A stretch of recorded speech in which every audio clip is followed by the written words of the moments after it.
काफी दिनों से लोगों में ये चर्चा है कि अगर असम की लंका से सिलचर तक रेलवे लाइन बना दी जाए तो उस रास्ते की कम्युनिकेशन व्यवस्था बहुत बेहतरीन हो जाएगी। इसी के तहत रेलवे बोर्ड ने इस प्रस्तावित रूट के लिए सर्वे शुरू करवाया था और अब ये सर्वे रिपोर्ट बहुत जल्द पूरी होने जा रही है। इस प्रोजेक्ट के तहत लंका से लेकर सिलचर तक एक नई ब्रॉडगेज रेलवे लाइन बनाई जा रही है जो चंद्रनाथपुर होकर गुजरेगी। इस रूट की कुल लंबाई पहले लगभग 208 किलोमीटर मानी गई थी, लेकिन हाल ही के सर्वे में इसे घटाकर करीब 149.3 किलोमीटर किया गया है ताकि समय और लागत दोनों बचाया जा सके। ये नया route north east frontier railway के तहत प्रस्तावित है और इसका मुख्य उद्देश्य है लंबरिंग बदरपुर वाले पुराने हिल सेक्शन को बाईपास करना, क्योंकि वो इलाका अक्सर भूस्खलन और बाढ़ से प्रभावित होता है। 2022 की बाढ़ में जब डिमा हसाऊ जिले में ट्रैक बह गए थे, तब सिलचर, त्रिपुरा, मिजोरम और मणिपुर जैसे राज्य देश के बाकी हिस्सों से पूरी तरह कट गए थे। इस नई लाइन के जरिए न सिर्फ ट्रेनों की रफ्तार बढ़ेगी, बल्कि सिलचर से गुवाहाटी का सफर भी लगभग आधा हो जाएगा, यानी 13 घंटे के बजाय सिर्फ 6 घंटे में पूरा सफर तय हो सकेगा। रेलवे बोर्ड ने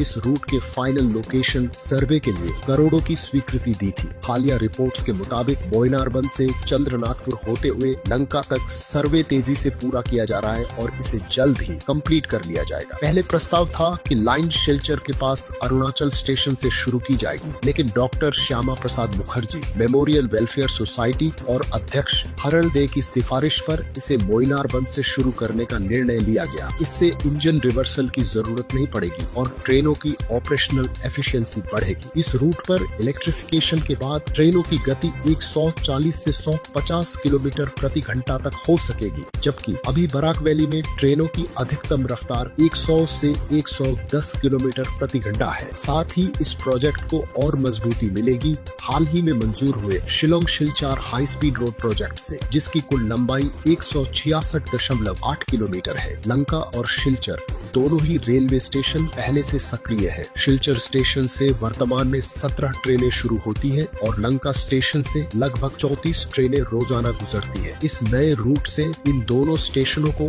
और बेहतर ढंग से जोड़ा जाएगा। ये रेल प्रोजेक्ट सिर्फ सफर आसान नहीं बनाएगा, बल्कि पूरे क्षेत्र के व्यापार, टूरिज्म और रोजगार को भी नई रफ्तार देगा। त्रिपुरा, मिजोरम और मणिपुर जैसे राज्यों को भी इसका सीधा लाभ मिलेगा। हालांकि इस प्रोजेक्ट को लेकर कुछ चुनौतियां भी है, जैसे कि इलाके की भौगोलिक संवेदनशीलता, बाढ़ और मिट्टी कटाव जैसी समस्याएं, पर्यावरणीय क्लियरेंस और फुल प्रोजेक्ट फंडिंग का अभी तक स्पष्ट न होना। लेकिन एक बात साफ है, ये रेलवे लाइन बरसों से की जा रही एक मांग थी जो अब जमीनी हकीकत बनने के करीब है, और अगर सब कुछ समय पर चला तो आने वाले समय में नॉर्थ ईस्ट की तस्वीर बदलना अब सिर्फ एक सपना नहीं, बल्कि एक हकीकत की ओर बढ़ता कदम है। हम ये पूरी जानकारी आपको पहुंचा रहे हैं देश के भरोसेमंद अखबारों और न्यूज प्लेटफॉर्म से मिली पुष्टि के आधार पर, ताकि आपको सिर्फ सुनी सुनाई बातें नहीं, बल्कि तथ्यों पर आधारित असली और सटीक खबर मिले।